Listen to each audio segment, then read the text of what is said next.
Welcome to 155. That one is good. I like that. That's new. I feel like you haven't done that. No, that was Fat Mike calling in to welcome you all to 155, a podcast about the song "The Decline." We are 3/4 in. It's a passing grade now. We could stop now, and we would have passed this assignment, assuming that we got 100% perfect on the episode. We're 3/4 in. We're not. We're only halfway, right? Well, yeah. This is number 3, though. So we don't have a passing grade yet. We have to finish this. Well, isn't 50% a passing grade? I always thought it was 60, but you're right. Maybe is it 40? Well, once we get to just past the intro, then we'll have passed. As long as we did it all perfectly, which we did, because we're defining what it means to be declining, pod wise. If almost half of the range of possible numbers for you to score on a test or in a class are simply fail, doesn't that mean we should sort of rejig the rubric? Like that entire 1 through 40 or 1 through 50 or 1 through 60, those are useless numbers. We're not even using them. Someone's gonna say we're doing school reform discourse now or something. We're not. We're not doing any kind of discourse. I am doing it. That's what I'm doing this episode. Decline course. Sam, well, before we get started on the episode, we do have to, unfortunately, revisit the complaint department. So let me cue up the new theme music for the complaint department section. Uh-oh. Oh, wow. I like this. Yeah, it's pretty sick. Wow.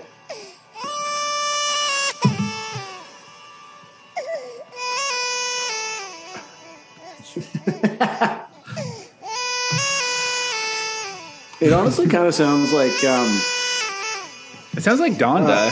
Yeah, well, I was gonna say it sounds like Kanye, but it actually, to me, it sounds more like it sounds like My Beautiful Dark Twisted Fantasy. Like yeah. You know, I mean, I've never listened to Donda. In the city, I'm out for the night. Okay, I'm not gonna lie. This can be someone's complaint for next week's complaint department, but I loved the Kanye Amazon thing. I'm sorry. Here's the thing. It was fantastic. It was great. It was the Drake portion was as dull and vibeless as, because I watched it on a delay because I was out that night. What was I doing? Wait, did you actually manage to? I mean, I don't have Prime because I buy local and I only use local streaming services. So I don't have Prime.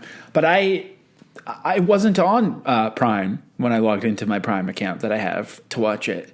I think it had been removed. And so we had to watch, someone had Twitch streamed it and put the Twitch stream on YouTube. So every once in a while, I got the most incredible part, or when you could just see their faces through the cloud of smoke, and it was finally a clean shot. Then someone would subscribe to the Twitch, and a GIF of Freddy Krueger would pop up and obscure the whole thing. And I had to read the Prime version. That was official. I also had to read the chat feed the whole time about people fighting over who was better, Kanye or Drake. It was pretty depressing, honestly, but. I don't know. Kanye? I mean, it's unfortunately fairly obvious who was better that night. Yeah. For me, a fellow great champion of the city of Toronto. I don't know. This I didn't see enough about, and I was trying to find a good video of, but did you find that the guitar was the loudest guitar you had ever heard in your life? It was so loud. It was fucking insane. And apparently I think that was Mike Dean playing guitar, but it was Also, he kind of had a Jack White tone. And here's the worst part. Here's my worst admission. And also, I haven't heard the Zoom I'm recording voice. Yeah, hold on. I'll hit that now. Thanks for the... Listen, I unfortunately, I did the guest interview for this week. And this meeting is being recorded. I did record That was our guest. That's our guest. That's our guest. Our guest is the recording in progress voice from Zoom. I did record it, but once you and I are going, I'm just I feel like I'm just being taken care of. And I forget that sometimes I need to take care of you too. Sometimes you need to, sometimes you need to finish me, Sam, on the mic, please. Yeah. I mean, this is sort of me starting you. Right. Well, yeah, there's still time. So my worst admission is that I heard, I think, a new Jack White song on Chaume, Quebec's kind of Gen X / Boomer rock station that I fucking love to listen to. And I loved the Jack White song was absolutely cooking. It was so good. That rules. I feel like I heard a Jack White song Wow. recently, on some sort of shuffle, and was like, what's this? You know, like this is a little groovy rocker that I enjoy. And then, so we're officially in our Jack White years. So we're Like, also where this is the complaint department segment, and this week's complaint comes courtesy of Tyler. What's up, Tyler? Tyler says, really funny at 155 pod when Jay said he didn't know about the Shepherd tone because they had the exact same conversation on the Dysentery Gary episode of the old pod. Who could remember that? I mean, that's 1,000 maybe years this ago. isn't a complaint, but saying it's really funny is like, is it? Or I mean, that's slightly passive aggressive. I think maybe. Am I reading it wrong? Is that really funny to you? Is it making you laugh? I'm not laughing. I don't think it's that they funny. were laughing when they posted it. I also have a complaint for the complaint department this week, based on last week's episode as well. Well, wait. Do you want to save the complaint for next week's episode since we can't possibly have any new complaints by then? You're right. There's no way anyone will complain. Okay, well, look forward to a complaint from me. I'm screenshotting it so I remember.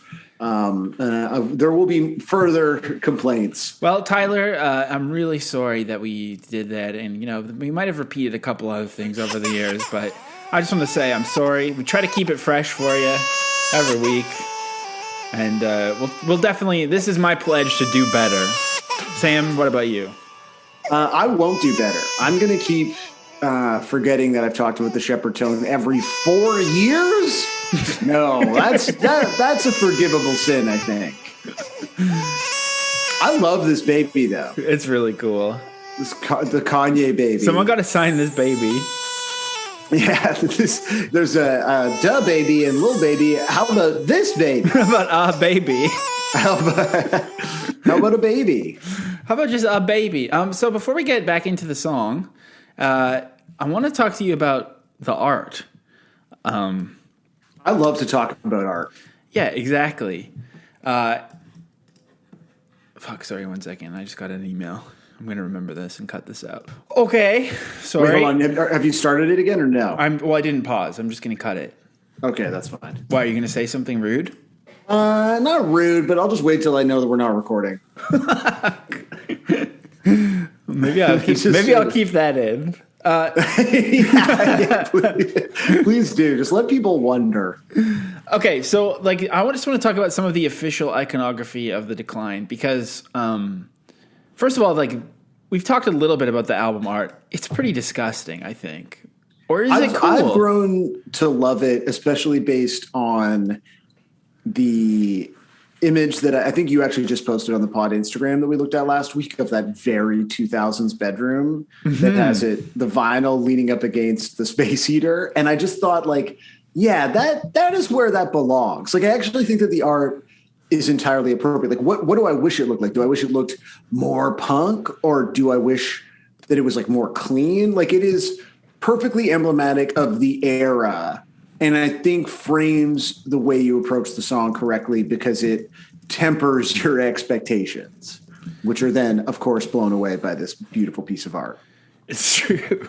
That is true. I mean, yeah, that does make sense. But by the way, that vinyl that's hanging up against the space, that's leaning against the space here. So I did, when I was looking up the art, I did kind of pop into Discogs for a second, and that clear vinyl version that's limited to 155. Here's the sale history. So it was last sold on 4/20 of this year.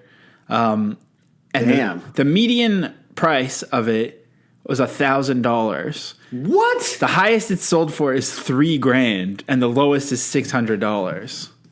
Jesus Christ. So that's kind of crazy. 422. That's there's some. I feel like there's something in that, but I don't know what. Yeah, it is. I think on 420 in the song is when they start talking about a drug named I don't know, heroin or something. I'm trying to think of a name of a guy. That's good. I like that. But yeah, so there's the classic art. I didn't actually even bother looking up who did it. I just assumed that if you turned on your your Dell laptop in the Fat Wreck office and used their Wi-Fi, like this kind of art would just auto-generate probably. Yeah, for sure. I think this is. Have you used that like Woomba or Wamba kind of like AI? Oh yeah, art Wombo, app? I think. Yeah, so this definitely came from like Punkbo. Yeah, I'm not nailing it, but you get the joke that I'm driving at here. Right? It's happening. So the back cover of the Decline. Look at this. It says pay no more than $7, I guess, is one thing. So there's also, is this like I've never even really looked at it before. Are they getting CT scan done? What are these machines on this parade? It looks like, some sort of victory parade, but they're marching through the streets with bombs. But look at the heads coming out of those. Looks like? But there's heads coming out of them as if somebody's... Oh, they look like cryo chambers or something, you know? Like it's one of those. Very strange. The heads are big. The heads are much bigger than the people who are attending the parade. So are these like sort of cryo chambers for giants? Well, and then on top of that, so there's like stencil font and it says, I pledge a grievance to the something. To the, I don't know what it says, to the probably flag of the United States and to the blah, blah, blah, blah, blah, with liberty for just us, not all. Damn. So that's like one thing. That's pretty heady. That really makes you think. They also revisited that on some official Decline merch that I think, maybe the full statement is on the back. I pledge allegiance to the United States of... No, there's more lyrics on the back, on the front of this Decline shirt that says, I pledge a grievance to the flag of the United States of America and to the Republicans whom I can't stand, one nation under smog, Indespicable? What does that mean? One nation under smog, indespicable. That's really weird. But most importantly is the front of this shirt. If you click to the other side, this is the best, I think, NOFX iconography from this era because it says NOFX The Decline, and then it has like a Capitol building, the Statue of Liberty, and Mount Rushmore all meshed together, and it's spray painted on Mount Rushmore. NOFX was here. Yes. It's like so... Damn, imagine NOFX did that. That's like El Barto levels of toy graffiti. Like it's just like so. Also, does Lincoln have like a hat on? Like and also is the he's wearing a visor? Here. Yeah, and Washington looks like he has dreads or something. Well, it looks like they've applied the sort of like paint dripping effect, but the paint it's dripping upward, dripping up. It's like the Danzig, like, you know, can we make the blood run up the walls kind of situation here? I don't know if we should be getting into some math right now, but I'm trying to think how big that graffiti would have to be for it to be that size on Mount Rushmore. Then again, is the Statue of Liberty the right size? Mount Rushmore? No, I haven't. I'd love to go. I've heard it's quite stunning. I have a feeling that the heads are like probably tiny and shitty, and there's like a gas station beside them. If you're not taking, I feel like every photo of it is probably cropping out like a Love's gas station, which you should leave in because that's the best gas. It's such a beautiful logo. Love's gas stations, love them. While we're on everyone knows this about you. While we're on the merch tip, I think this is the other iconic NOFX merch, which I think they should have almost used for the cover. It has like Toy Story energy. There's like this army baby blasting a this would have been better. Actually, Dan, you're right. Yeah, because this feels very of the era as well. Yeah, but like it looks cooler a little bit. It reminds me of the Robin Williams film Toys. Oh, yeah, totally. I've never seen that, actually. I feel like I rented that movie a fucking lot as a kid for some reason. Barry Levinson, that's right. The doll just like looks cooler. Barry Levinson did a good job on Dope Sick. Pretty good show, in my opinion. But so this newspaper, I feel like you would know better than me. Is this the stocks pages of the old gray lady? Let's see. Yeah, I guess is that what that is? I don't know. Oh yeah, because under H I can see like No, I have no idea. This must be stocks. That's got to be. There's nothing else that would sort of make sense to really rage against than stocks. I think the baby blasting through the stocks. Although again, like I still think it cannot be overstated how hilarious it is to have written NOFX was here on Mount Rushmore. It's like so stupid.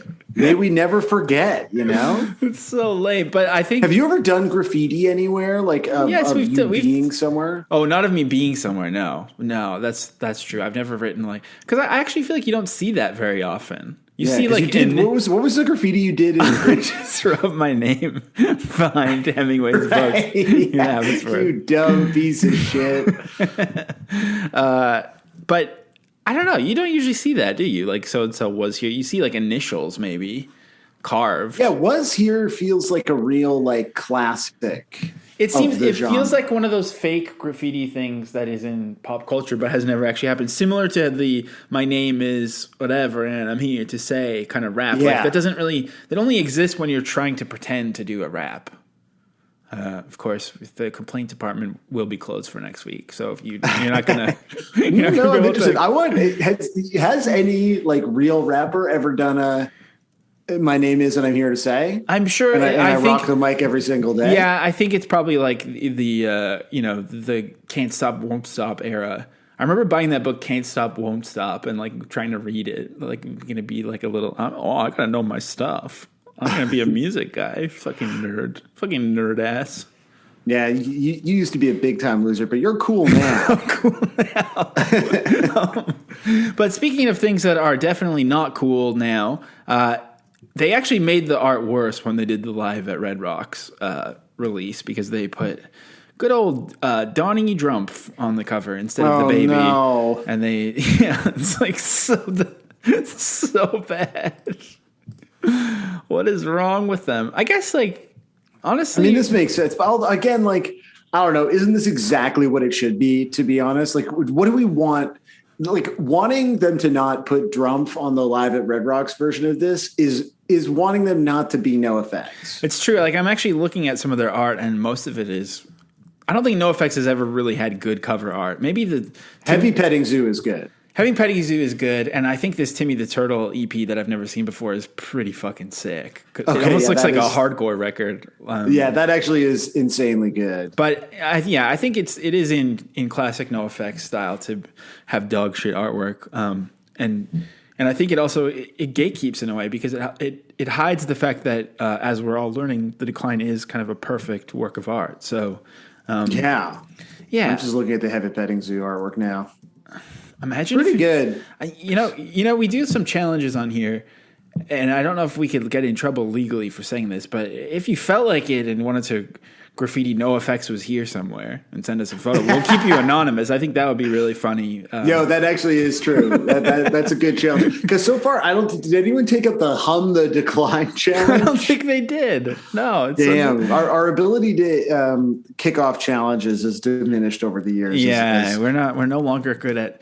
We're just not challenging enough anymore. I think that's what it is. But I think as people just sort of hum a low, that's boring. But if you're just listening to this pod and you're on your way to work or visit a pal, maybe just out for a strut, it's night, you've got a Sharpie in your bag, just give it a try. Give the NOFX graffiti, the Mount Rushmore challenge a try. If you got Crink, is that what that's called? Those pens? That would be it has to have the drips too. If you can make it drip upwards like the shirt, oh my God. Yeah. Well, again, now I feel like, this is a good, but perhaps entirely too thorough challenge, That's true. Somebody did buy 5 gum because of me. So that feels like a win. I tapped my little gum.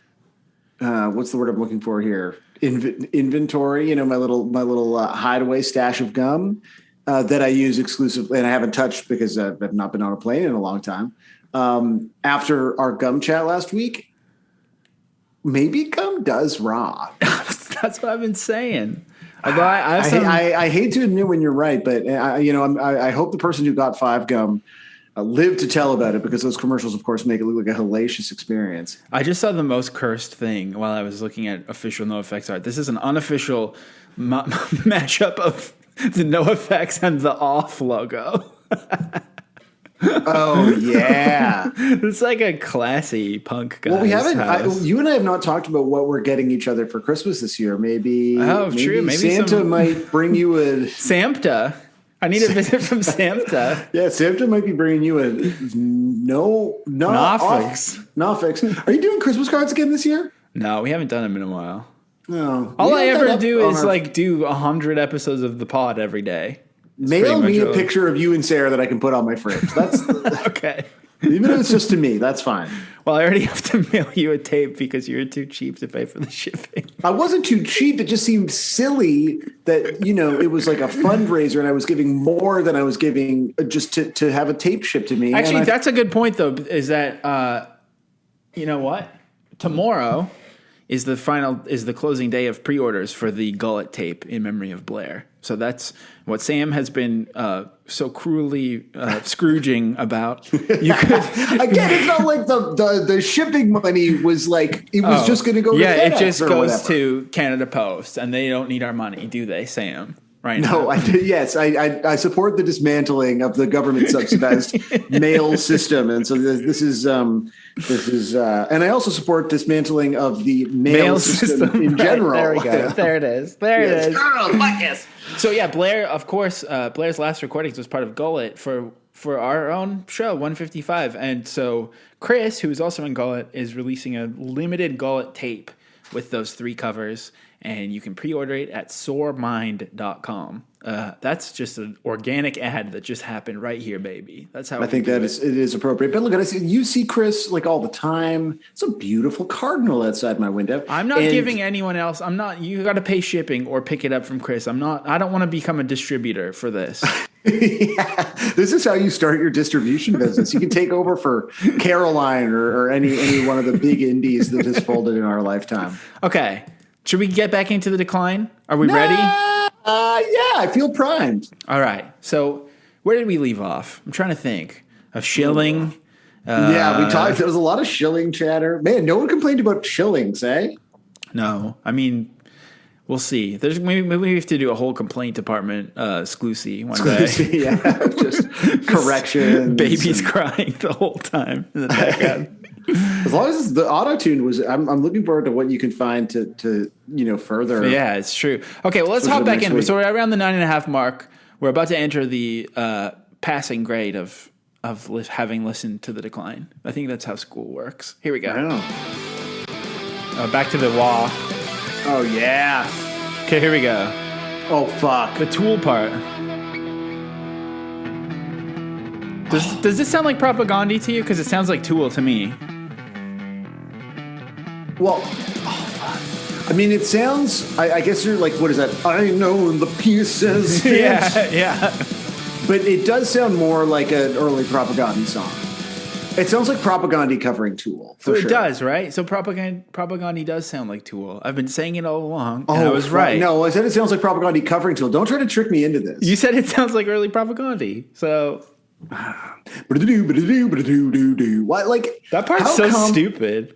It's so sick. So why is it that we have surrendered that kind of bass majesty to like corny, technical, like pop metal and Primus? I think because of Primus, people are afraid of anything even remotely. People want music that slaps, but they don't want bass that slaps, you know? I wish that, Winona's Big Brown Beaver was more influential on popular culture than perhaps it has been. Because, like, if there were a lot of, there's a lot of bands, it's only Blink-182. Like, if there were a lot of bands that just sounded like, like, we're missing out as a society. I think this song is a taste of what could have been. I think if they're not doing it yet, I feel like Turnstile and Angel Dust could do it. They could pull it off, probably. That's interesting. But also, I've noticed that in a lot of talk about the decline, Fat Mike has said, like, we mentioned earlier, they were trying to sound like Subhumans UK with this. Mm-hmm. And he's like, people are always saying it sounds like Rush. What are you talking about? Well, I think this is the part where it definitely does sound a lot like Rush. Like, it sounds like they're directly referencing Rush. Yeah. And I mean, imagine Rush was that good because they are not. I think I hate that part, but I also love it, which is how I feel about most of the non-pop punk parts of this. I realize it's like I have equal hatred and love of it at the same time. Listen, without the darkness, you don't see the light. Did I tell you about getting a massage from a guy who loved Tool like 2 weeks ago?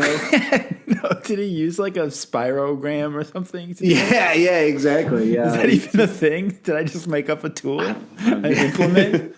Yeah, some sort of massage implement. I went and I got a massage, and the making small talk with the guy beforehand. He was like, "So, are you a musician?" And I was like, "What?"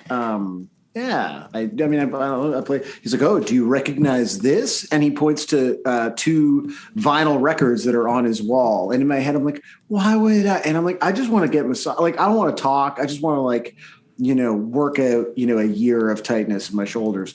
And I'm like, "Oh yeah, I do. That's sick." Just because I want to move on from not recognizing the vinyl on his wall. And he's like, "What band is it?" And I'm like, listen, man, it's early in the morning. I can't recall." And he's like, "It's Tool." And I was like, "Right, of course." Which it feels like a very Tool fan interaction. Does it just sort of quiz you on it? Yeah, it just quiz me because he's like, "Oh, you say you play music, eh? Well, do you recognize the greatest music of all time affixed upon the wall of this massage room?"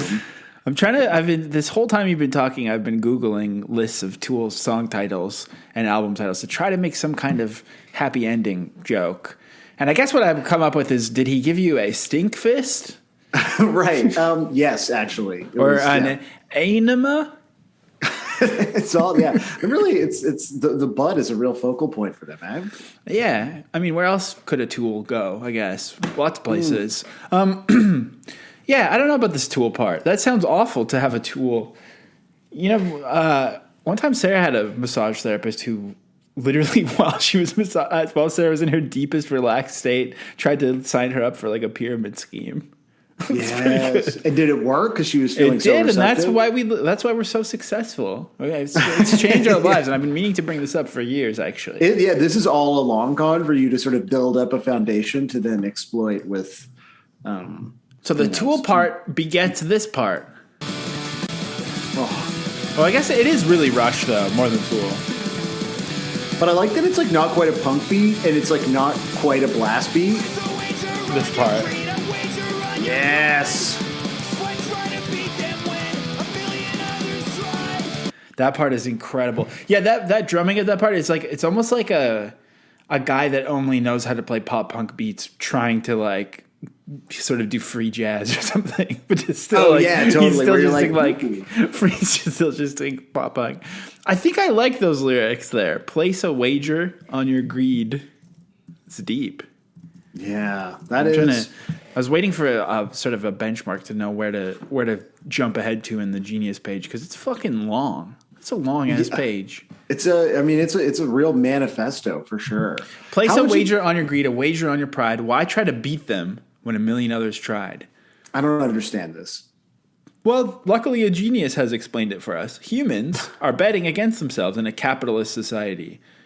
Greed and pride are 2 of the 7 deadly sins that pit humans against one another and lead the rich to get richer and the poor to become poorer.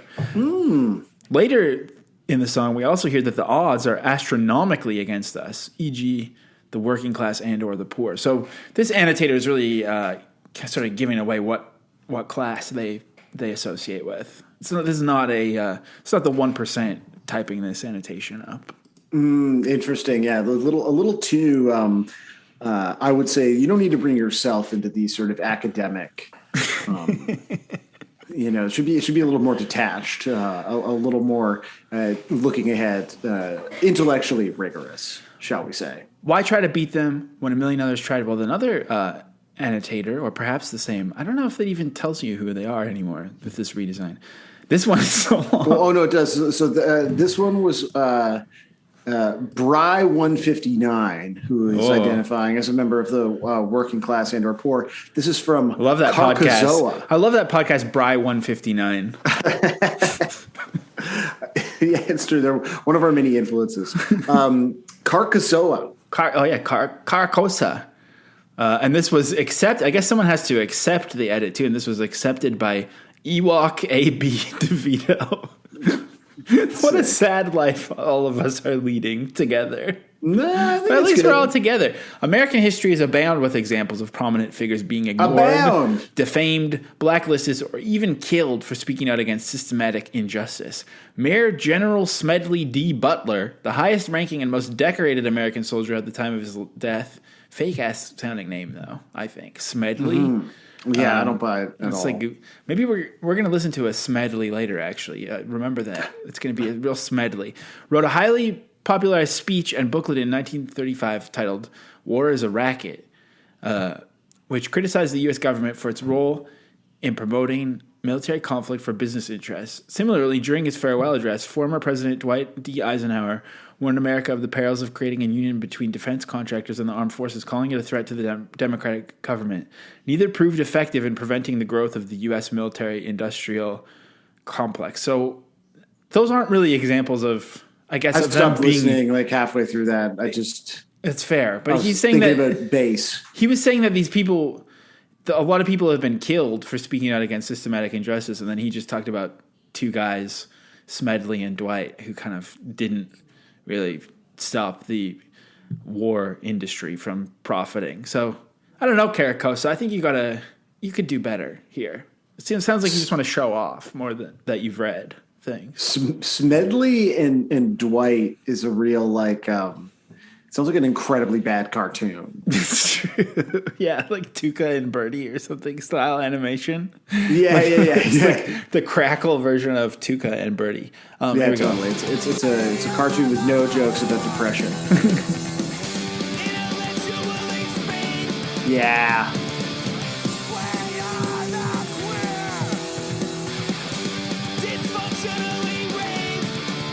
Ooh. Okay, whoever it is that's singing that other part, It's Nathan. Merlin. Yeah, it's Meldon. Yeah. I was thinking, I because I do love this kind of NOFX decline sort of brain mush that has been happening this month. It does remind me of the good old days to just be so deep into one idea. And so then I was thinking like, okay, so there's a guy named Fat Mike, sure. But the Mike is missing Michael, the L, but then there's El Jefe, Melvin, and Smelly. All the other guys have Fat Mike's missing L from the end of his name. I think this is one of those things where you're finding hidden meaning in like the U.S. dollar bill or whatever. Like I think I need to stop podcasting and get a real job and never speak of any of this ever again. I feel like that. These are sort of personal thoughts. So is that Fat Mike has taken the L off of his name? Like, what is the? Yeah, that's true. I mean, he has taken quite a few L's over the years, so maybe that's absolutely certain.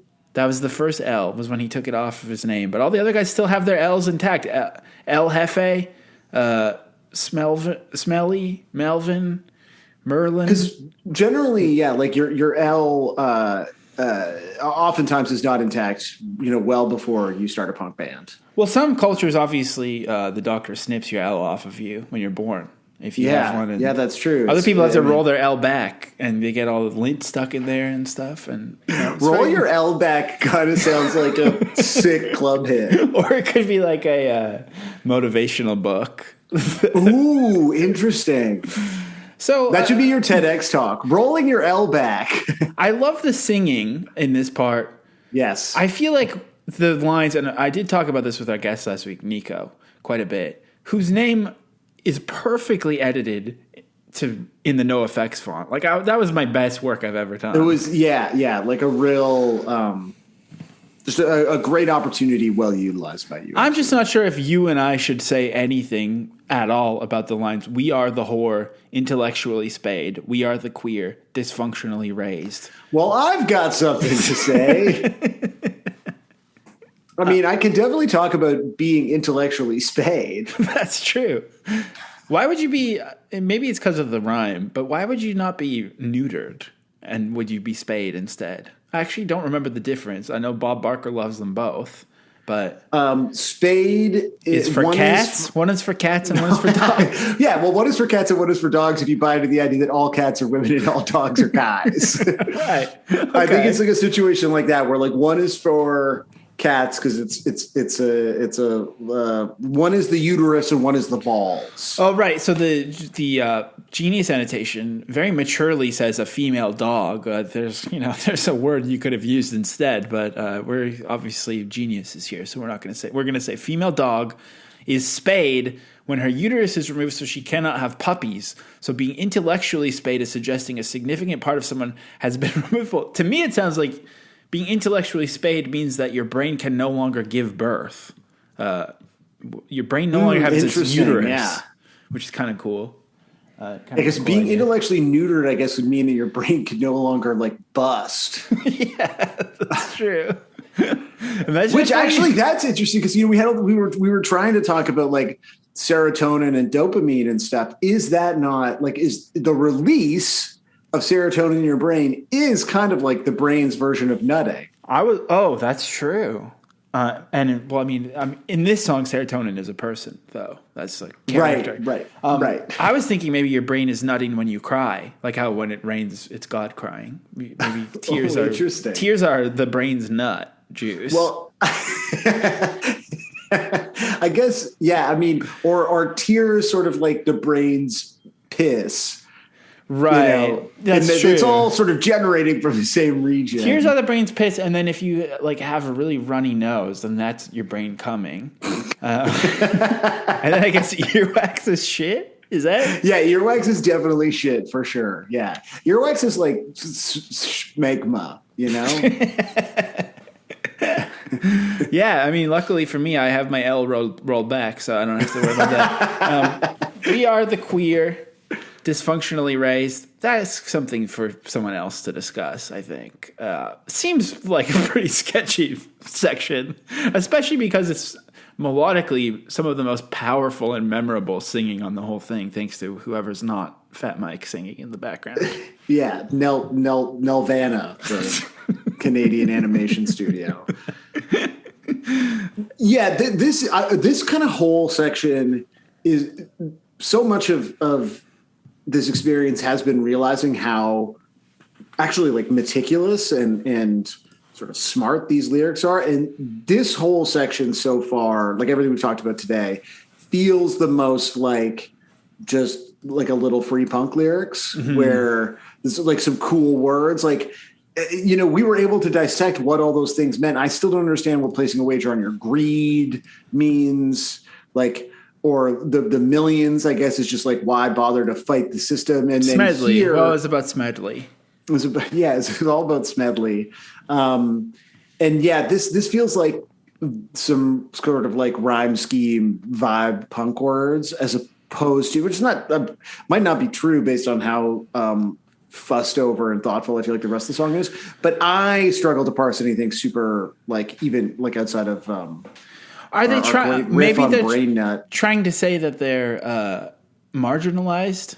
Maybe is that it? Yeah, I guess like marginalized and taken advantage of, and you know. Yeah, I think that's kind of the general. Got to be a better way to say it, guys. I mean, you came up with greediocracy. There's got to be something good true. for that part. But anyways, let's keep going. Oh yeah, this part. It's back, baby.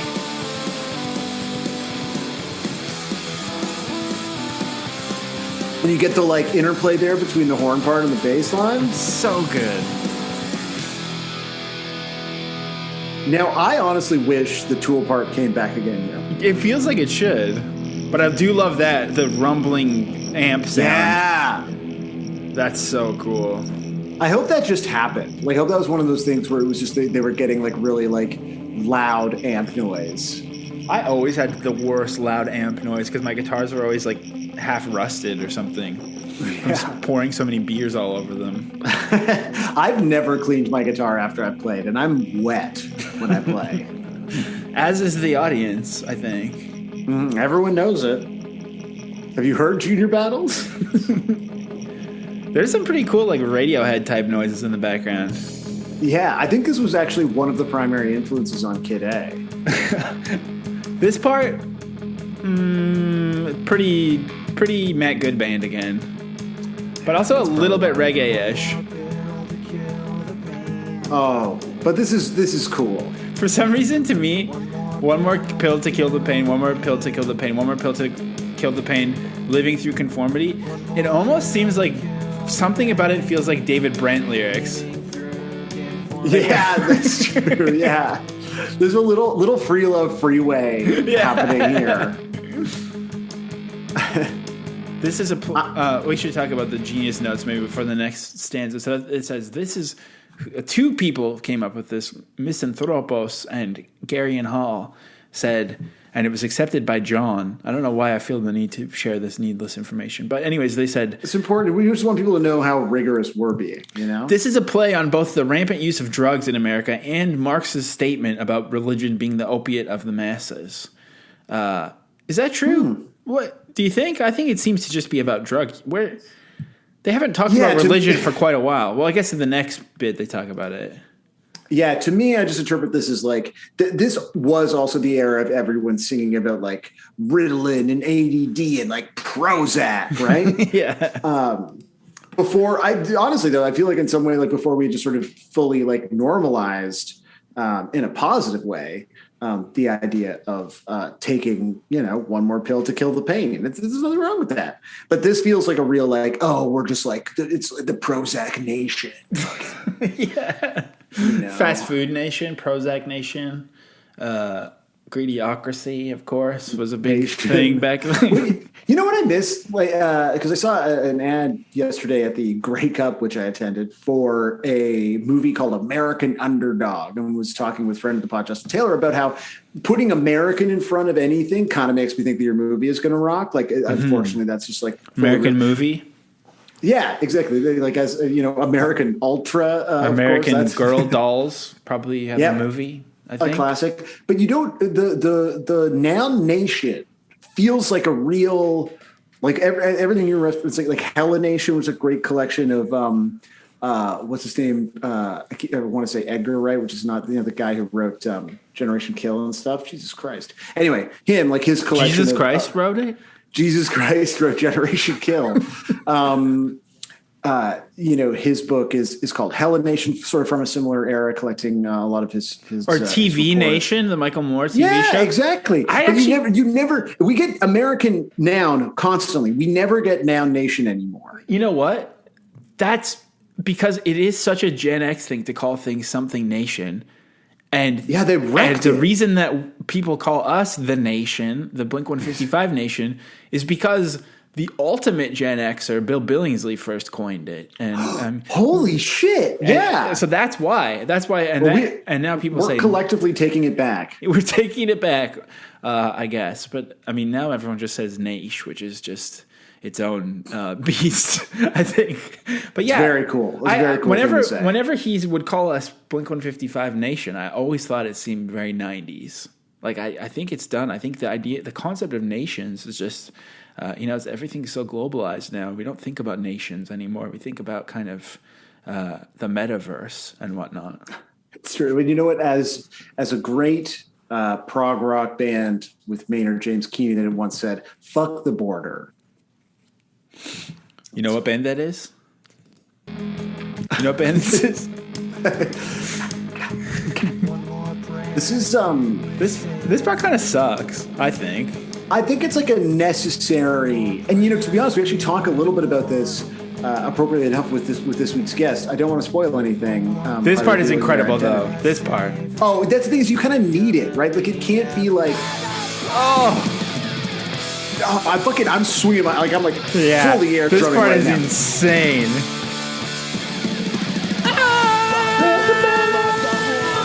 But what a great harmony! Just that other voice is so good. Whoever it is, this part's so sick. What does this part sound like? Yeah, it sounds like MXPX kind of. Yeah, it sounds like that one MXPX song that I really like now. And then this part. This is insane. We gotta pause it. That all the switches there, like that. I gotta rewind it. We gotta experience this again.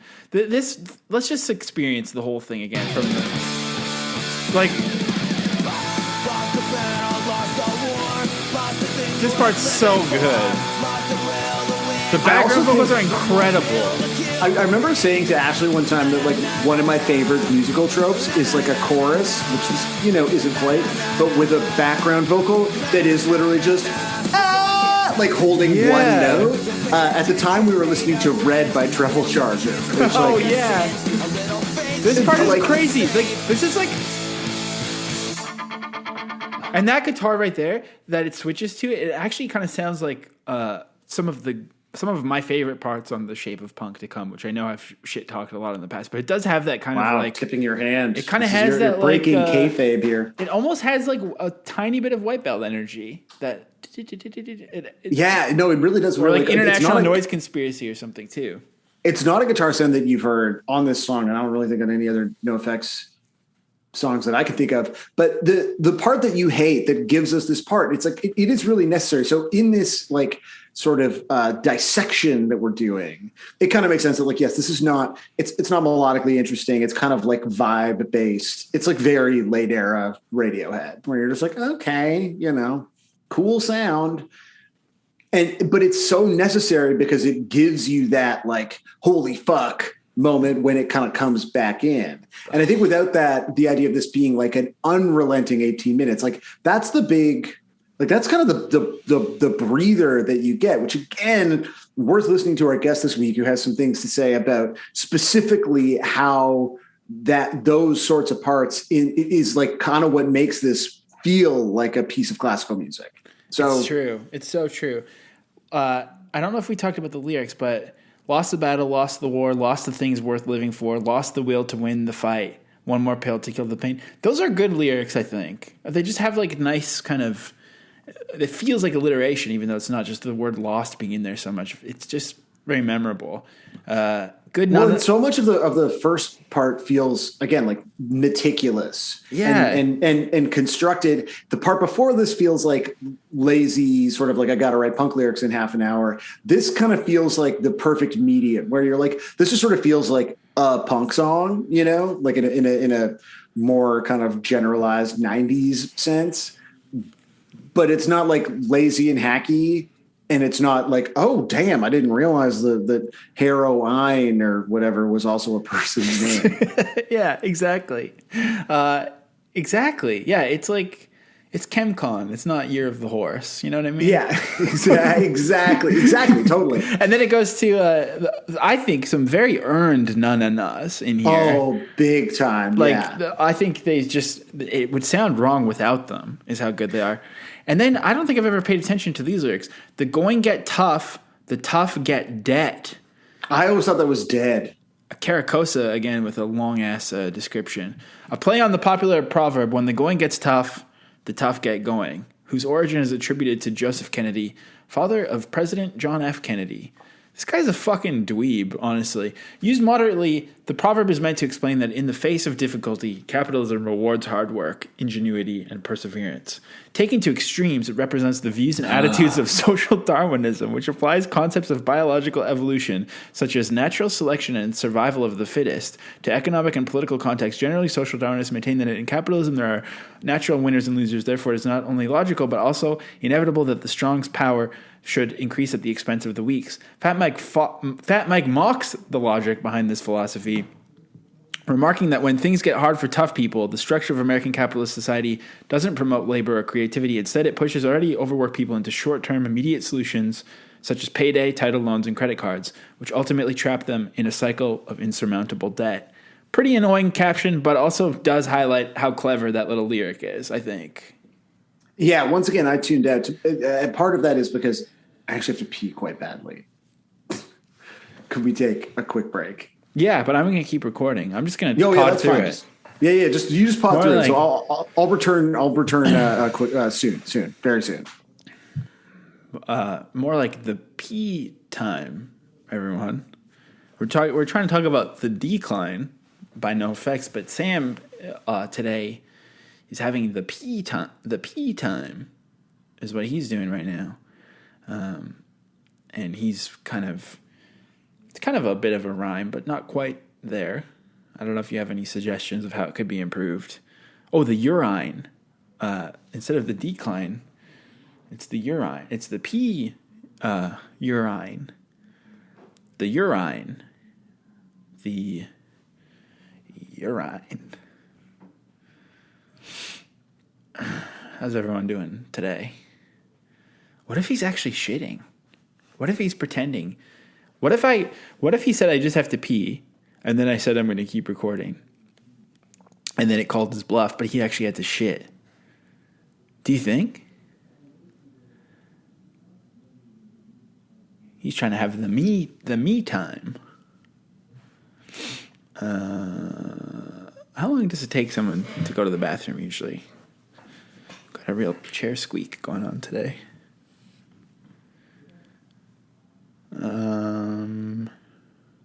This is quite a long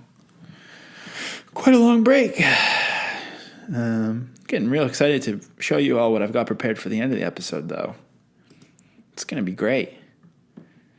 Anyone have any questions? I guess. What did I miss? Nothing much. I mean, did you pee?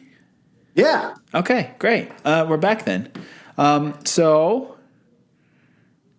I think that going get tough, the tough get dead is pretty funny. Although it doesn't really make sense, I guess, actually. Yeah. I mean, there's a lot of John F. Kennedy references, I guess, that would make it make sense. Do you get debt or do you go into debt? Accrue debt. The going get tough, the tough accrue debt, maybe. I don't know. Yeah, because you don't get, getting debt almost implies ownership of debt, whereas debt is something that, can result from ownership. That is something more. It is a very given stupid, to you. You don't get it necessarily. It is a right? very stupidly, it's a stupid rhyme. It almost is hard to say just those two words. Get debt. I kind of like that aspect. Don't pay attention, pay the rent is that's some free punk lyrics shit too. Yeah, that's really good. That's really good. Instead of paying attention, people these days, instead of paying attention, are just paying the rent. That's so good. And this unreviewed contribution to genius from Plutonian Moonshine. Questioning the status quo is frowned upon by the mainstream currents in our society. The overwhelming messaging is to work/consume in order to feed the economic machine and not worry about how things are run. I mean, I don't really think that paying your rent is this is an anti-tenant sentiment here, I guess. People are so self-centered by paying their rent these days. Yeah, that is. Yeah, I don't understand the position. I do admire rhyming debt with rent, though, which is definitely a near rhyme. Yeah, that's true. Well, they already used up all their rhyme energy with get debt, so it kind of makes sense. Yeah, but I feel like the idea of you can't even think about all these larger issues affecting you because you are in debt and you just need to pay your rent. It's true. Think about a world where rent is spelled with a silent B. Rent. What if rent was spelled with a silent B, but it was in front, so it looked like it said Brent? That'd be kind of cool. Oh, interesting. Hey, the Brent. Next of kin's pay for your sins. Caracosa is back with another genius annotation. In American law, the next of kin inherit one's remaining debts upon his or her death. That's okay. This is usually taken care of through life insurance policies. However, in Judeo-Christian religious doctrine, it's doctrine spelled with an M? Doctrine. Doctrine. Come on, bro. Doctrine sounds like some sort of comic book villain. That's like some Marvel shit. Yeah, it's making me think of the word trim, when nasty horny guys say get some trim. I got a doc trim, Suicide is considered a sin. This is reflected in the policies of nearly all life insurance companies, which are considered null and void in the event of a suicide. That's an interesting little factoid. Does that relate to the song? I'm not getting that from this song. That is for sure. A little faith should keep us safe. Okay, so we're caught up. Sam had a pee break. We're caught up. to listen to just a little bit more of the Decline. This part's so sick. Yeah, this part's so cool. Like, what? How do you even make a guitar sound like that? I mean, it's clean. It's clean. Probably a little bit of reverb on it.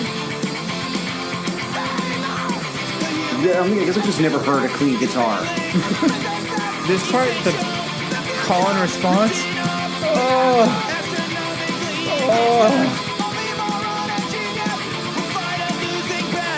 It keeps climbing. It reminds me of this thing called the shepherd tone. What is that? Okay, so like crazy octave chord shit. I mean, are NOFX the best octave chord band? Maybe. They must be. I mean, they're also probably one of the originators, right? Like, yeah. I wish maybe we have talked about it before. Sorry, but I wish we could pinpoint where octave chords originated, because it does. I can only think of them having started with pop punk, but obviously they must have existed before. I think Brelvin invented the octave chord. We both agree that that's the case. What that run of just starting with the annoying pill part does introduce. This might be the best section. I actually think we have to not listen to the next section until next week. I think next week we should do the rest of the song, because it's a perfect opening to the conclusion. But so you're saying I could have waited and just peed? I really actually couldn't have waited, to be honest. I honestly have a theory that you had to shit, and that you were pretending. That's why you were shocked when I came back so quickly? Well, yeah, because it was taking a bit longer than I expected. So I thought maybe it was a lot of piss. I thought maybe you said you had to pee, thinking that it would be paused, and then when I didn't pause it, I called you on your bluff, and then you had a really quick shit. Is what I think. Interesting. Okay, I'll reveal to you when we stop recording what I was really doing. Save us, the human existence is failing. Resistance, essential. The future, written off. The odds are, astronomically against us. Only moron and genius would fight a losing battle against the superego when giving in is so damn comforting. These lyrics are incredible. It's so good. The fighting a losing battle against the superego is one of those things that I think has always jumped out at me as especially because you feel like that's one of those very basic sort of, I don't know. I mean, is the superego like a tenet of psychology or whatever early psychological academia or whatever? It's like when people say they're inch. Yeah. But it's very grade 9 where you're like, oh, damn, a smart thing that I understand the reference. And it feels like just smart enough to be like, damn, that's sick.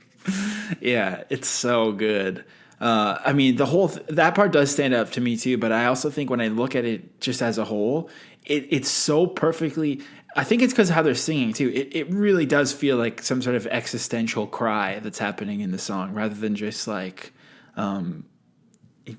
punk vibey punk lyrics about how everything's fucked. Like, I also think the human existence is failing. Resistance, the punctuation of that, or the way that it's delivered, it kind of reminds me of Drake or something, or Migos. It's kind of an early Migos flow in here. Yeah, totally. There's even when you were reading it off, I was like, damn, there's something kind of a little hip hop. It's got a bit of a hip hop flavor. It sort of reminds me of this really cool thing going on in NYC called Freestyle Love Supreme. Maybe you've heard of it.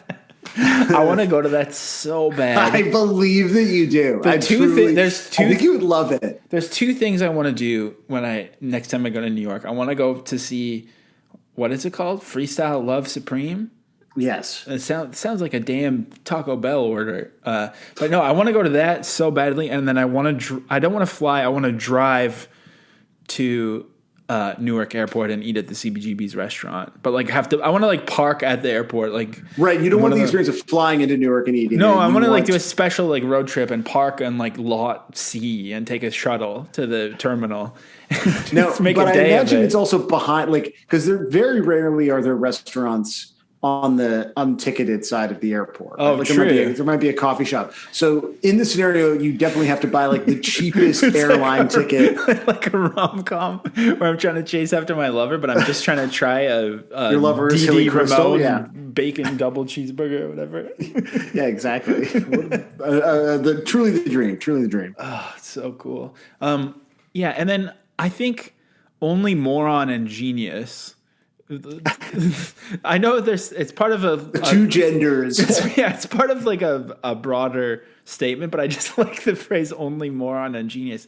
I do think we've kind of we don't really have a middle class of type of guy anymore. There really is only moron and genius now. They really nowadays. presaged that evolution in the American psyche. A lot of this song does have big now of days energy. Like, you know, this is what people are like now of days, but oh, it's so good. And then when giving in is so damn comforting, it's so cheesy and so good to say.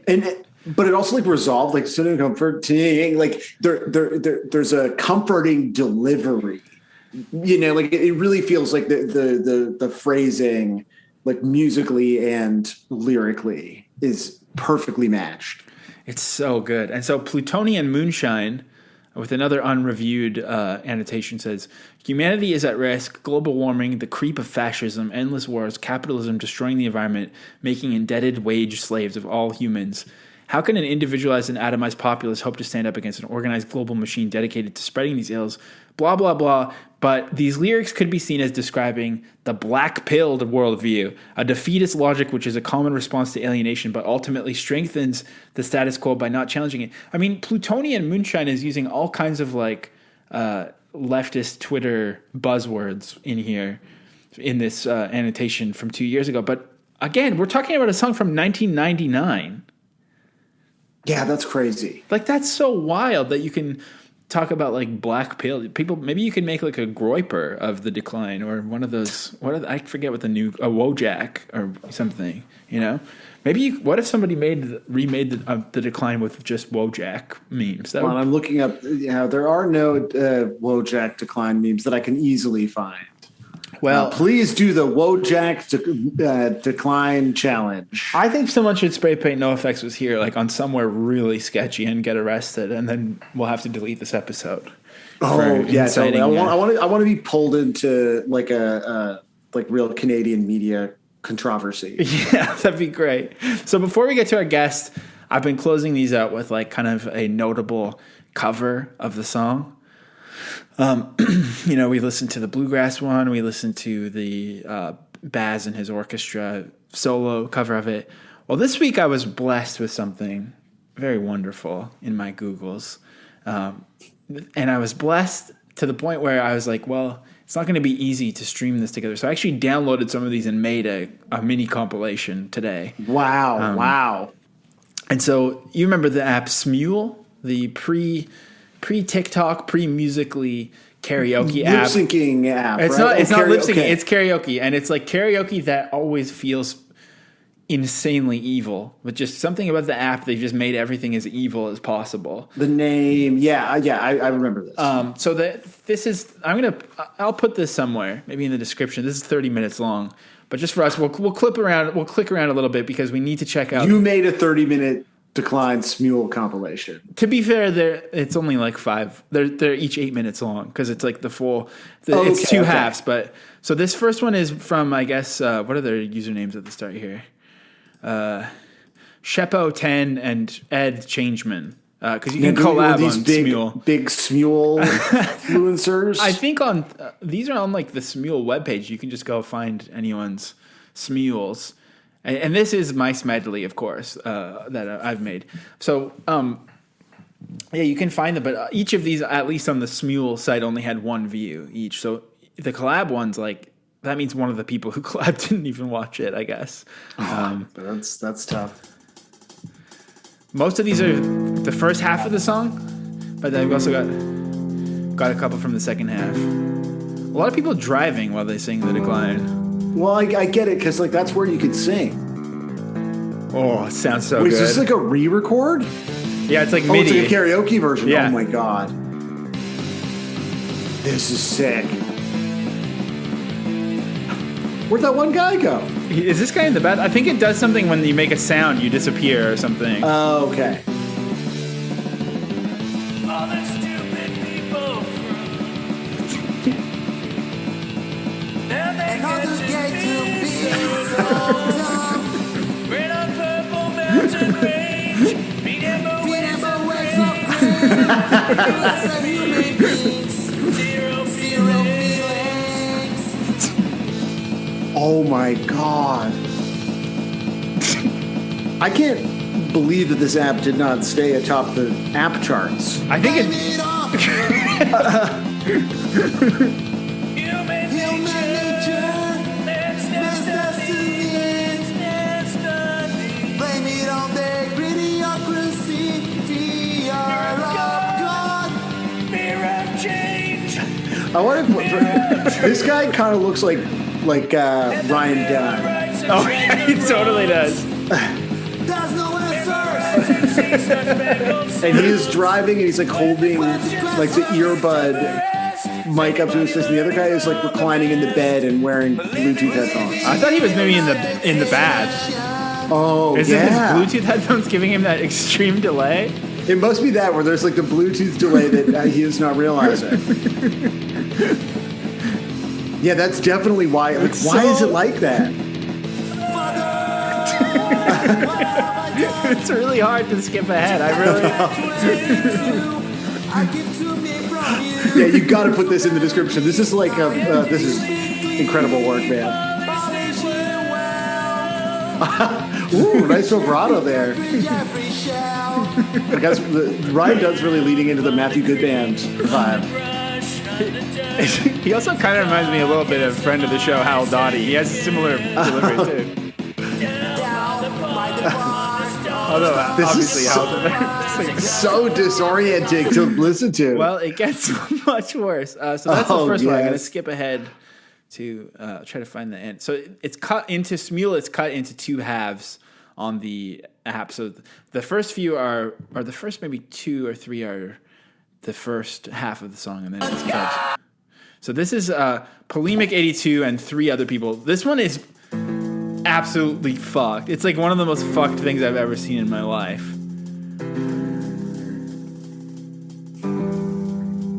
I think we have to watch quite a bit of this one.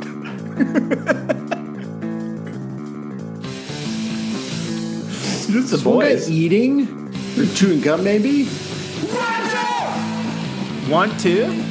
They seem to know what to say. I heard wine. Wine do. Yeah, having a wine do. What that wine do?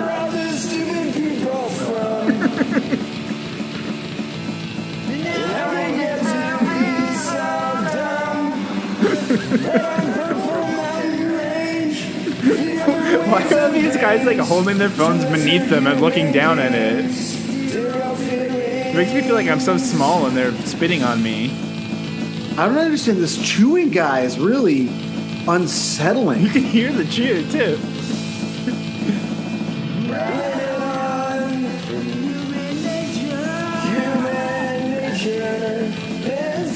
Human nature.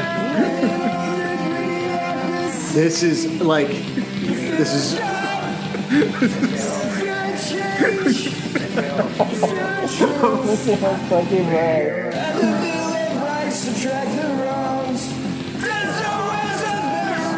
This is what made you smile like the Joker, wasn't it? Yeah, it was. I told Sam that I was smiling like the Joker while prepping the episode. It was this exact video. This. It's so evil. It's like just the energy is like unspeakably horrible. It gets worse. I feel like I'm watching like a snuff film. Like I'm kind of actively uncomfortable.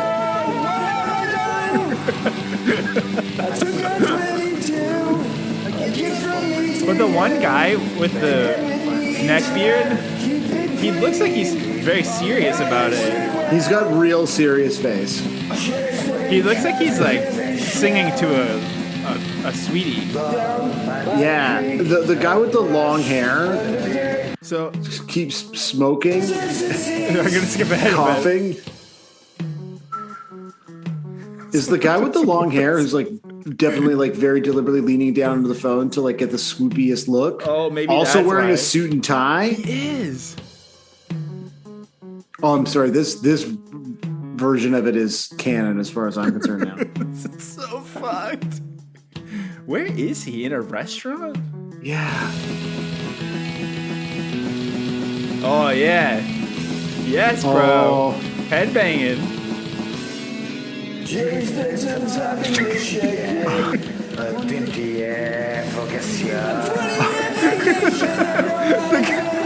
chewing gum guy.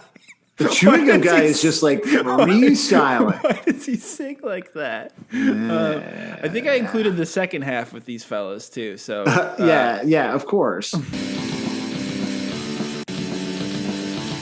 Maybe we're still in the first though. I don't have my cuts handy. Can you do the fact that this was on Smule and there is this MIDI version of it? Like, could you go to a karaoke spot and do the Decline? Oh, maybe. Yeah, look, they're in a different location now. The swoop hair guy's now wearing a Phoebe Bridgers style skeleton costume. Yeah, and the serious faced emoting guy is like in a camo gaming chair, or it's just a gaming chair that's just been destroyed. It's hard to tell. Yeah, he's got his gamer headset and earbuds on now. And then the chewing gum guy is just a black screen, still making his like his nightmare dungeon master voice. This is so. I'm gonna have nightmares.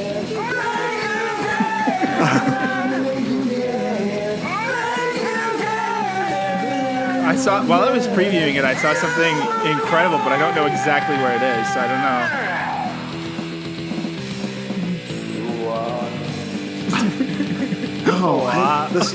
Maybe it's like also because I have ads on this. Unfortunately, I'm watching it. So like right now, I also have a Shudder ad, and this does feel like some sort of found footage, like Shudder original. It does.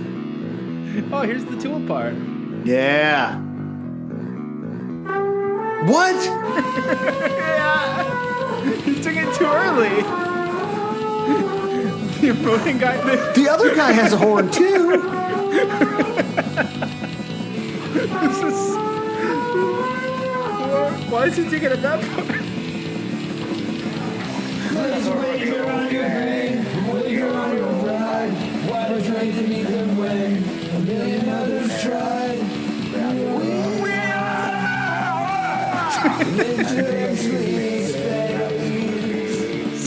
I feel like they're all just freestyling at this point. Why did they do the horn at that? Oh, here we go. Here's the horn again.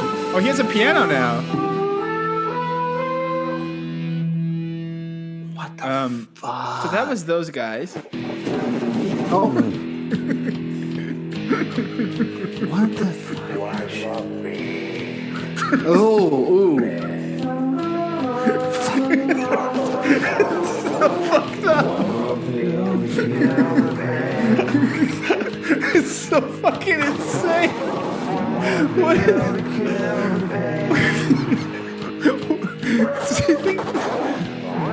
None of them are ever laughing either. Like, is this? Do you think they were into this? Like, they thought they did a good job? I mean, yeah, this is incredible. Like, as far as I'm concerned, this is the canon version of the song now.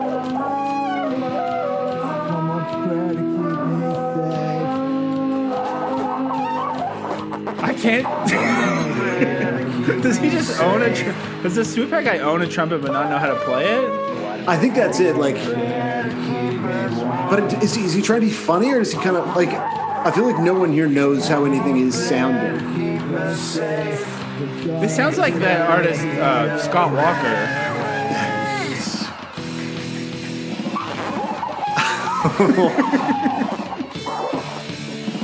So, I mean, any thoughts? I know there's nothing I could say about this at all. I think so. That one I thought was like pretty insane. But then I found this one, which this is by Tinkerbats and Red Rocker Zombies collaborating. So that's the final one. playing part 2. Hey, it does literally pick up exactly where it stops. All right. He did Part both 2. of them. Let's do this. Let's do Holy this. Shit, another 8 minutes? Oh, god damn. A little bit of commentary. But the other collaborator is just... Pillows? Sing Stand and Deliver? I think she's saying I need a painkiller. Oh, okay. I was hearing Adam Used answer. to speak, performs a cute routine. Feel a little patronized. Don't feel bad. They found a way inside your head. The old lady that's singing, I don't know if she's ever heard it before. Tell them to put a thought inside your head, like a barman who I'd love to teach the world to sing in perfect harmony, sympathetic blanks. And the lady who was like couch pillows and is now a lady, it goes to like this painting of a piece of wood that says heaven on it. With an arrow pointing up. Also, the guy who was like doing banter. It gets cropped so it says heave. Yeah, that's it. Took me a minute to figure out what it was. It's so fucked up. This is. I mean, you're great. not sure what she's saying.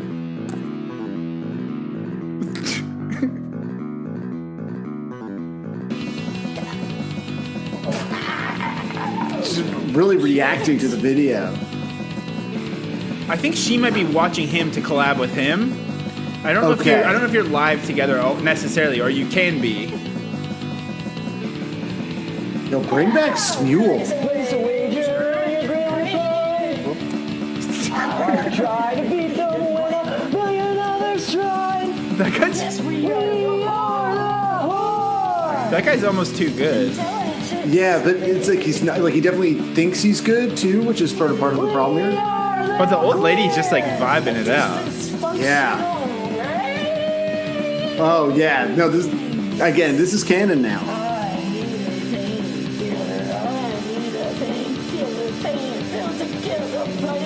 She's just ad-libbing about painkillers, turning it into like a sort of modern Zanny rap.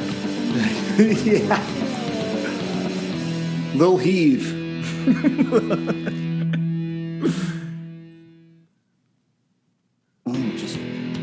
There goes the next part. I mean, so that's kind of this week's cover is the NOFX The Decline-cember compilation.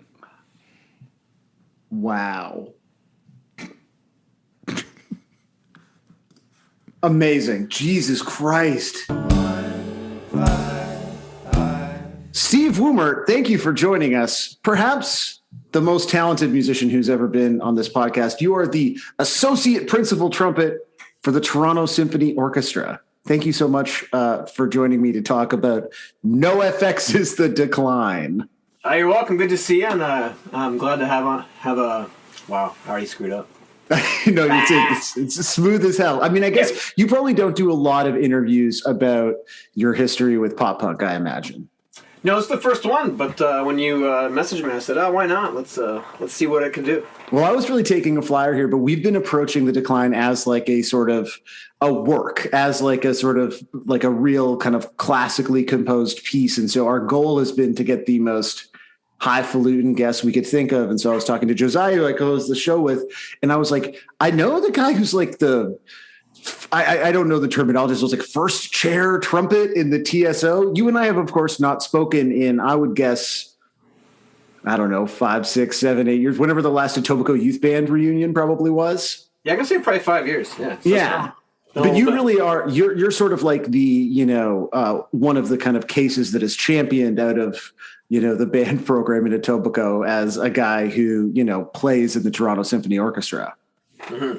Well, I was very fortunate to have a kind of good upbringing, same as you did with the school system and the music, classical music kind of thing, but also the exposure to different types of like rock bands. And I know you did a lot of punk stuff, just a variety of jazz. It's all kind of related too, right? So yeah, I mean, I basically really liked playing Who was the guy who did like Shenandoah and stuff, like all the sort of like big, really melodramatic concert band pieces that we would get to play, like The Tempest, you know? That's what I think of as like, you know, those grade 6, like all the hyper epic, you know, a lot of fun snare drum parts in those pieces, really. I'll tell you, Robert W. Smith, maybe? Is that Yeah, something like that.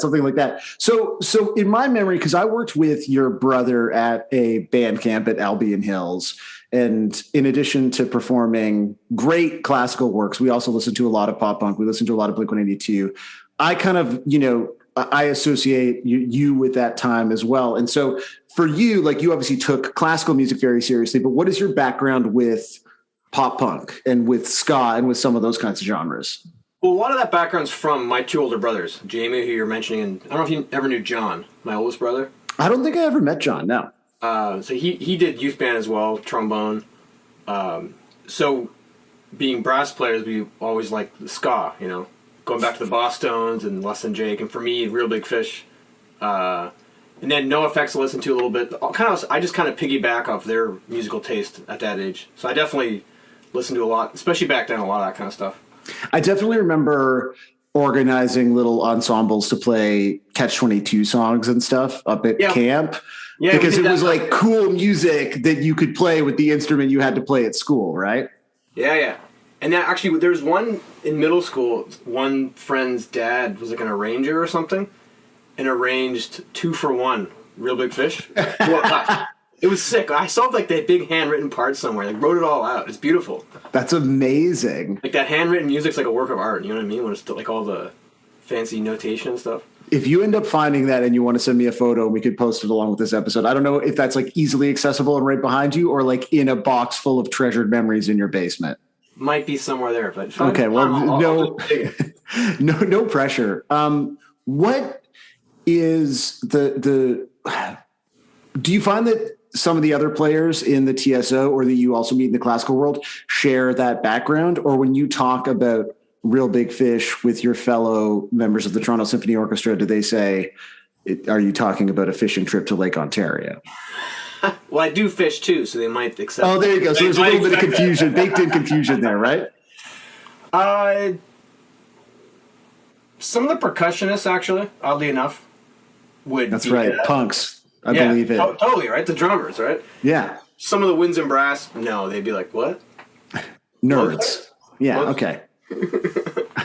Yeah. That makes sense. So the coolest people are still in the percussion section. That remains unchanged from my time in the percussion section of the Etobicoke Youth Band in the 90s and 2000s. Yeah, it runs. It runs no matter what level, what age. Perfect. Followed closely by the trumpets, of course. Yeah, of course. No, that's a given in this context. So again, because we're talking about this one specific 18-minute NOFX song, I wasn't even sure like how familiar you were with it, but you have listened to it. You watched the video of Baz and his orchestra performing it as well. So I want to know, did you know this song before I asked you to do this episode? Was that your first exposure to it? What do you have any relationship to the Decline before, 10 minutes ago? No, I'd heard of it. Never really sat down and listened to it. Being young at that age, I was like 18 minutes. Like, right, yeah, that's too much of your time. That's like a day, right? You can listen to a lot of Real Big Fish songs in 18 minutes for sure. Yeah, totally. So with someone that has the background that you have and the experience that you have, what do you make of this as a pop punk song? Because to me, as a very casual one-time performer of like concert band music, I'm like, this is classical music. This is basically the planets. This is as good as Jupiter is. So I got really dorky with it, actually. Like in music school, in music history, you'll analyze pieces, operas, and the text to operas, right? You'll dig into what they are and the meaning, when they were written, what all this means. So actually, I looked up the lyrics and found a couple analyses. I was like, oh, obviously politically, a narrative on a lot of politics in the States, right? So it's actually kind of cool seeing all that, being a real piece of music. So a lot of the major composers, classical, were political people, right? Writing against the times, the government of the time, whatever it was. Some, I don't know if you know, in the 30s and 40s, of course, German composers were sometimes banned from writing music. So it's kind of, I've related that, kind of these, not the same type of views, but, showing their views of politics at the time, of course. That's so. What is like the most political opera or the most because I that's not a piece of musical history that I'm super familiar with because all I do is read about bands like NOFX. Okay, I'll preface this with it was a while ago since I took music history. I don't know that anyone listening to this podcast is going to like call you out on. Okay, perfect. So as I teach my students, it's very like broad. Like Shostakovich in the 30s and 40s was like banned from writing music, and then he had to like from Russian composer, very famous classical composer, but then had to like write really these long symphonies that the government wanted him to write. That sounded very happy, or in the other symphonies he wrote, and they said you can't play, that's outlawed. You're outlawed. You can't write music anymore because it was against the government what they were doing at the time. Same thing with Hindemith. He wrote a lot of sonatas for solo instruments. And there's ones there where it's like the tanks coming in, kind of not word painting, but you listen to these pieces, you can tell the wartime was going on. So I'm tangenting here. No, I mean I'm asking for it, so that's great. And so you see that same approach a little bit reflected in the lyrics of this song. Oh, 100%. And that's kind of a punk rock thing too, right? Mm-hmm. Obviously, in a way. But that was pretty cool seeing all that stuff, and just. The one thing I liked was the drug lyrics compared to Michigan and California. Oh, yeah, that's right. Yeah, talking about sort of the differences in sentencing sort of in different jurisdictions in the States, right? Yeah, just like little things like that throughout the whole thing, right? But then as a piece, it flows really nicely. Because, like, of course, in classical music, we'll play, 60, 70, 80, sometimes 90-minute pieces. Sometimes the first movement is like half an hour. And people clap after thinking that's the whole piece. I'm like, nope, you're in for a lot more singing. So obviously with that long of a piece, there has to be a flow, a transition of everything, right? And especially in the orchestrated version, the video, there's some cool down sections in the middle and it kind of changes tempo or feel. Like I enjoyed listening to that, how it's all kind of sewn together. And what about those, like, what is it called in classical music, the sort of recurring motifs, like the way that there are kind of like melodies that come in and out? Is it just motif? Is that the word that I'm looking for? Or is there a fancier way to say that? No, I think that's what it is. And that's clear in Decline too. Stuff keeps coming back. Mm-hmm. Yeah, sometimes in classical music, especially the fourth movement, will draw on other stuff. Or they'll bring it back in various ways. Like slower or lower or inverted, like switched around. They just basically screw with it, and then sometimes you can catch stuff and there's like, oh. So, ooh, little reference to Gradiocrity here showing up right at the end or whatever.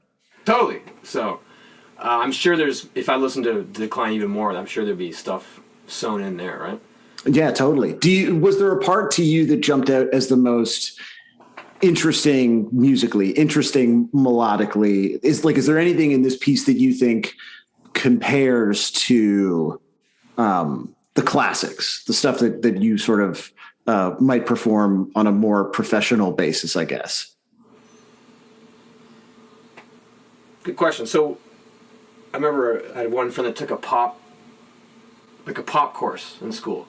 Mm-hmm. One thing, like why are pop songs popular, or what the big hits? They always have like a some type of catch in them, right? One catchy line or instrument used or something. I think same thing with classical music. There's some melody or something that comes around.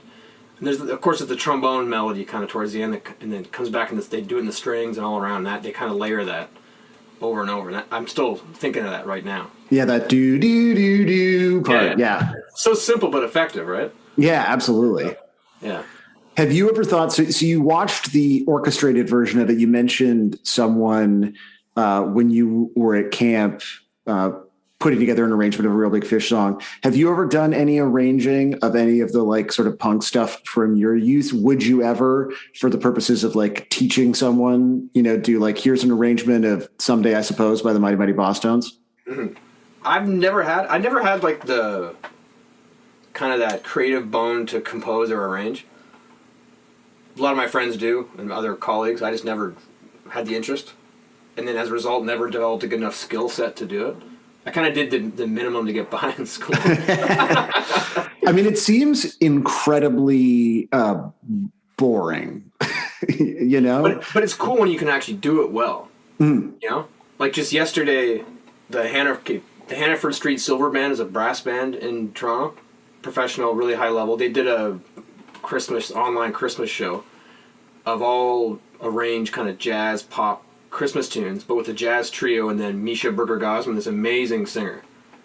And there was some weird stuff coming out of that, but really cool, based on just Christmas music. That's awesome. And a lot of my friends arranged that very creatively. That'd be kind of cool if I could do that. But even it's funny now. If I could do it, yeah. But what's interesting is, the TSO, we do our regular, classical performances of the regular composers. We do a lot of pop shows as well.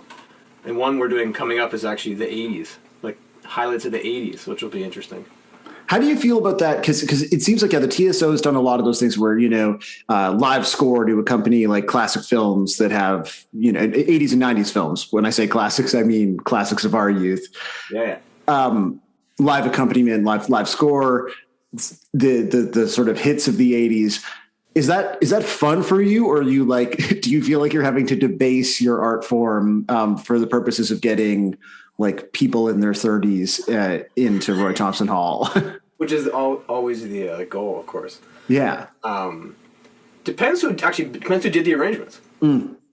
If they're done really well, anything can be done well, I think. But sometimes we'll have certain arrangements we put together the show. It's just kind of boring and okay. But we've done a couple shows with Bare Naked Ladies. Amazing. Hell yes. Yeah. My first or second year in the orchestra we did is actually a Christmas concert. So we did a bunch of their stuff, but also arrangements of stuff, just them being featured with the orchestra background. And all that writing is really, really cool because they're pretty, especially the bass player, really good musicians. And I remember one time he walked up and he knew all the bass players from his youth, like the classical string band. Oh, really? Cregan, right? Yeah, Jim Cregan, yeah. Yeah. So that was pretty cool.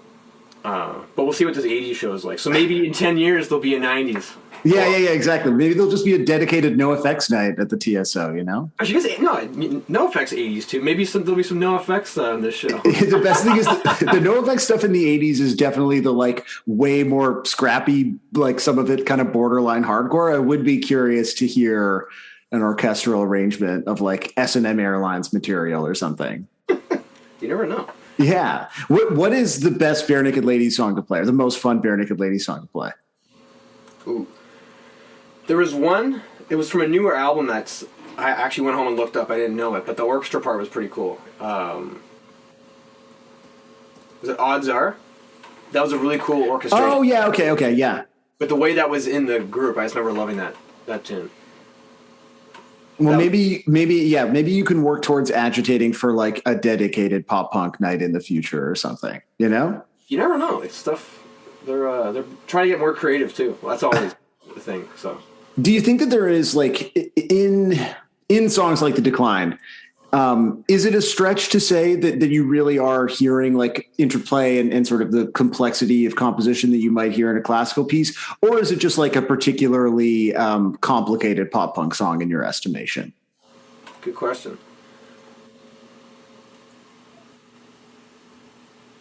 Sometimes when you listen to punk music, it just sounds right? But then the more you listen to it, you see there is crafted more carefully. Mm-hmm. You start hearing more the more you listen to it, right? I think it's for sure a well-crafted pop song. I don't know if it would be the same as one of the famous Beethoven symphonies or something, but definitely crafted more than I expected, especially after re-listening to it, you know what I mean? I would say not quite Beethoven, but better crafted than I expected is an excellent review from a member of the Toronto Symphony Orchestra of the NOFX song The Decline. That's really up there. Was there anything else in your listening to it that really jumped out at you where you're I have a thought about The Decline just before I sort of wrap things up, lest I stifle any of your NOFX thoughts here in this incredibly rare opportunity for you to voice them? Finally, I can express myself. Yeah. No, I just like the overall structure of it. It reminded me a bit of the, not in terms of the music, but there's a Tragically Hip tune, the Depression Suite. It's 9-10 minutes long. It's 3 or 4 tunes, but how they're woven together I find is interesting. just how it reminded me a bit of that. Longer, of course. Sick. So We've definitely talked about the hip a little bit on this show, so I'm glad you've brought them up. This is an intrinsically Canadian moment. Bare Naked Ladies, Tragically Hip, Toronto Symphony Orchestra, Etobicoke Youth Band. Yes. Just pulling it all together. Yeah. So besides 80s night at the TSO, is there anything else that you would like to promote in the promo section of a podcast? Typically, this is where people might plug their podcast or their new album. I don't know what that is. What's the equivalent for you in the TSO? Good question. Well, coming up this week is Handel's Messiah. Oh yeah, that's right. Complete opposite. But no, looking forward. There'll be some creative things coming up, I think, in the new year. Pop show. We're actually doing the video game music's big now too. Oh shit! Yeah, that makes sense. I've actually have a couple of friends making good living right now, doing video game music, like writing it. Really? But even the older ones, we're doing. I think Music of Zelda coming up, that kind of stuff. They're fun. They're really fun shows because everyone's really into it too. I believe that. And then they show up in like costumes and stuff. And everyone's having a good time. Do you guys get dressed up? Like, do you dress up as Link? Little hat. Yeah. You could. You could, but you won't necessarily do it. Sometimes we're behind a screen, like you can't really even see it. They put the big, massive screen down in front of the stage. So It's kind of rude. I know.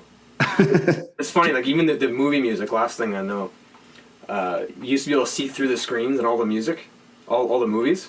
Oh, but like from the back or whatever? Yeah, but then they had to start blacking it out because everyone was watching the movie. Not Getting distracted while you try to. Totally, it's hilarious.